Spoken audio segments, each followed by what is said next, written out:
Bonjour Roland Dumas, ancien ministre des Affaires étrangères, ancien président du Conseil constitutionnel. Et aujourd'hui, vous écrivez des livres qui sont des best-sellers. Le nouveau s'appelle Dans l'œil du Minotaure, le labyrinthe de mes vies. Alors je vous cite page 306, vous dites « Si on refusait de rencontrer les gens qui ont une sale gueule, on se fâcherait avec la terre entière. » Oui, c'est une façon un peu humoristique de dire les choses. Hein. Même avec la moitié, ce serait suffisant déjà. C'est ça, c'est-à-dire, vous avez rencontré, comme dites-vous, des gens qui avaient des sales gueules dans votre carrière. Ah bah oui, ça existe, oui, des gens qui vous regardent de travers. Mais je les décèle tout de suite. Quelqu'un qui me regarde de travers, premièrement, ça veut dire qu'il me reconnaît. Deuxièmement, ça veut dire qu'il ne m'aime pas. Oui. Je le mais sais, je le dans sens. ces gens-là, est-ce qu'on peut dire qu'il y avait Kadhafi, qu'il y avait Assad, le Ça, père? c'est autre chose, oui. Kadhafi, c'était comme me disait Mitterrand quand il m'a envoyé pour le voir la première. Roland, faites attention, vous avez affaire à un jésuite. Je disais oui, un jésuite, mais musulman. Oui. mais il n'avait pas une sale gueule, Kadhafi. Il avait un visage dur. Il fallait pas se fier à ce qu'il disait. Il fallait prendre le contraire. On n'était pas sûr de savoir la vérité encore. Oui, mais il fallait dialoguer avec lui. Vous dites la diplomatie, c'est qu'il faut toujours dialoguer. À un moment, il faut savoir se C'est taire. l'art de régler les conflits de façon paisible. Voilà. La diplomatie, c'est fait pour ça. Il y a aussi la guerre. Il y en a qui sont des bouts de feu, j'en connais beaucoup. C'est-à-dire François Hollande, par exemple, vous dites... Oh bon, il est chef de l'État, il a obéi à ses militaires, à son ministre des Affaires étrangères. Il n'avait pas une grande idée personnelle sur les affaires d'Afrique, mais il a bien géré son affaire. Non, c'est pas lui que je viserais. Je pense qu'il y a un climat général dans lequel on veut privilégier les armes, le combat. On a une armée, il faut s'en servir. Oui. C'est pas mon tempérament. Oui, mais quand même, par exemple, par rapport à la Syrie, on compte 93 000 morts selon l'ONU. Vous avez bien connu le père Assad. J'ai bien connu. Vous dites aujourd'hui... Il m'a reçu un grand nombre de fois. Oui. Oui, il figure dans mon livre, je crois. Oui. Et alors, vous dites quoi par rapport à cette situation? Il faut faire pression tout de même. Il faut faire pression, mais il ne faut pas négliger non plus les possibilités de règlement amiable ou pacifique. Regardez, les deux événements qui viennent de se produire, qui sont importants à mon avis, personne n'en parle et personne ne veut les exploiter. Le premier, c'est quand même que le gouvernement légal regagne du terrain. C'est un événement. Bon, il y a eu des morts, c'est vrai, mais toutes les guerres civiles sont de la même sorte et on produit les mêmes effets. Et deuxièmement, il y a une conférence pour la paix qui vient d'être annoncée, dont l'existence aura lieu, la réunion aura lieu au mois d'octobre, septembre-octobre. Il faut aussi exploiter ça. Il vaut mieux agir là-dessus, dire, fixer les réunions, les participants, dire pourquoi vous, tel pays, la France en l'occurrence, vous refusez la présence des Iraniens. Vous dites qu'ils sont partis au conflit et vous les refusez dans une conférence sur la paix. Donc, vous voyez, toutes ces choses-là devraient être exploitées plus intelligemment pour qu'on aille vers un chemin qui conduit à la paix plutôt qu'un chemin qui conduit à la guerre. Mais aujourd'hui, vous n'êtes plus consulté. Vous dites que d'ailleurs Laurent Fabius ne vous consulte pas. Non. Vous êtes toujours un peu un paria au Parti Socialiste. Après les affaires Elf, après tout ça, vous avez été... Disons que je suis quoi? Un homme original qui donne ses avis à qui veut les entendre. Ça ne veut pas dire qu'on les écoute toujours. Mais je donne mon avis parce que c'est ce que je pense et ce que je pense que c'est le meilleur. Oui. Alors vous dites aujourd'hui la politique c'est très ennuyeux, les gouvernements sont très ennuyeux. Oui. Et c'était pas la même chose du temps de Mitterrand. Mais bon, vous racontez alors évidemment des anecdotes savoureuses dans ce livre. Mais Mitterrand qui avait la dent dure. Hein. À propos de Jean Dernalier, il dit 3 balles dans la tête et puis ça ira. Oui, il était très dur quand il détestait les gens. Mais c'était des formules. Hein. Je ne pense pas qu'il aurait appuyé sur la gâchette. Mais c'était quand même quelqu'un qui avait la formule difficile à avaler. C'est vrai que sur Dernalier, il en avait fait un conflit personnel avec ce garçon qui s'en prenait, comme vous le savez, à sa fille. Il m'avait dit, Roland, on s'en prendrait à votre fille, qu'est-ce que vous feriez? Un jour, je lui disais, mais quand même, vous y allez dur avec ce type. Et il m'avait dit ça, cette réflexion.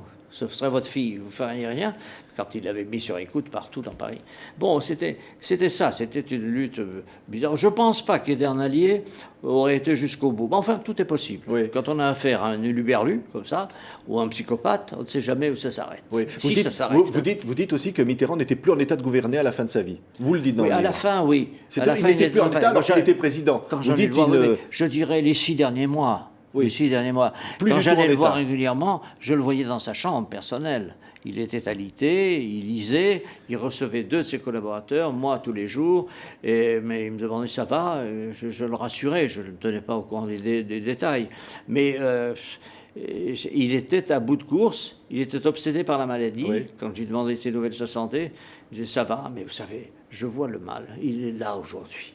montrer son épaule. Enfin, on sentait quelqu'un qui livrait un combat personnel très difficile. Oui. Vous racontez que vous allez le voir, vous lui dites il y a une rumeur qui dit que vous êtes l'assassin de Pierre Bérégovoy.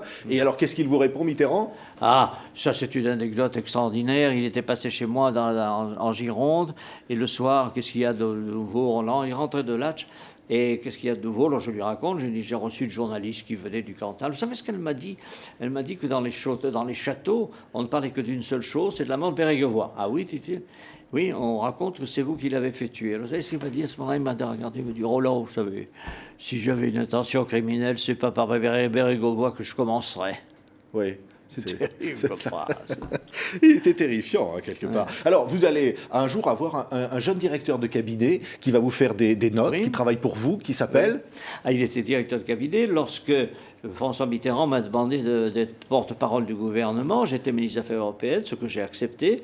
Et j'ai trouvé là un jeune garçon, très sympathique et bien poli, bien élevé, qui sortait de l'école d'administrateur. C'était François Hollande. Oui. Et un jour, au bout de 6 mois, et il est venu vers moi, il m'a demandé un rendez-vous. Il est passé vers midi, après le communiqué, toujours le même rituel qui était fait pour la presse. Il m'a dit, voilà, monsieur le ministre, je voudrais faire une carrière politique. Je me suis dit, mais vous la faites, vous êtes avec moi. Ah non, non, je voudrais être candidat, je voudrais commencer une carrière politique. Et c'est là que je lui ai proposé de venir en Corrèze, dont j'étais l'élu à l'époque à Brive. Je lui ai dit, écoutez, il y a un poste qui se libère, c'est Tulle, le maire vient de mourir, venez, je vous donne je vous mets mon journal à votre disposition, et vous commencez votre carrière. C'est comme ça que c'est parti. Alors, il y en a un autre que vous n'aimez pas du tout, c'est Montebourg. Il va vous accuser d'avoir un compte au Liechtenstein, et Oui. vous allez donc du coup prendre Oui. parti pour son adversaire. Aujourd'hui, on voit qu'il y a des accusations. Encore dans la presse, il y a même eu un témoignage à l'Assemblée nationale qui dit qu'il y a 15 ministres qui ont des comptes en Suisse, ou de l'actuelle ou de l'ancienne majorité. Ça vous étonne? Oh non, ça ne m'étonne pas. Tout est possible. Je ne vois pas pourquoi la corporation des hommes politiques, des hommes publics, disons, comporterait moins de malandrins que d'autres corporations, que les médecins, que les avocats. Pourquoi? Donc ça ne vous étonne pas de dire qu'il y a des membres, des ministres qui ont des comptes en Suisse? À la personne dont vous parlez, dont je ne vais pas citer le nom, c'est vrai que j'ai eu des mots avec lui parce qu'il était insupportable. Il a été faire une enquête au Liechtenstein, il est arrivé, il a été voir le représentant de la France à l'époque, j'ai su ça par là. Après son voyage, je voudrais que vous me donniez le numéro du compte de M. Dumas. Il n'y a pas de compte, effectivement. Je suis peut-être le seul, mais je n'avais pas de compte en Suisse. Vous êtes le dernier à ne pas avoir de compte en Suisse, finalement, c'est peut-être ça. En tout cas, c'est une assurance sur la vie. Est-ce que Bernard Tapie, que vous avez bien connu, c'est quelqu'un d'honnête dans cette affaire dont on parle? Je ne dirais rien parce que je ne sais pas, je ne connais pas assez bien le dossier. Je sais que il a été ministre avec moi, donc je peux en parler. C'est quelqu'un qui a beaucoup de qualités, qui est intelligent, qui est malin, qui est très malin. Il n'est pas impossible qu'il ait emberlificoté tout le monde, mais il n'est pas impossible aussi qu'il ait raison, parce qu'il avait en face de lui des gens qui, sur le plan de l'honnêteté, n'étaient pas parfaits. Merci Roland Duvente-Lucas pour votre franchise. Dans l'œil du Minotaure, Le labyrinthe de mes vies est un livre best-seller publié au Cherche Midi, et on y retrouve le ton et la franchise qui est la vôtre. Merci d'avoir été notre invité. Merci.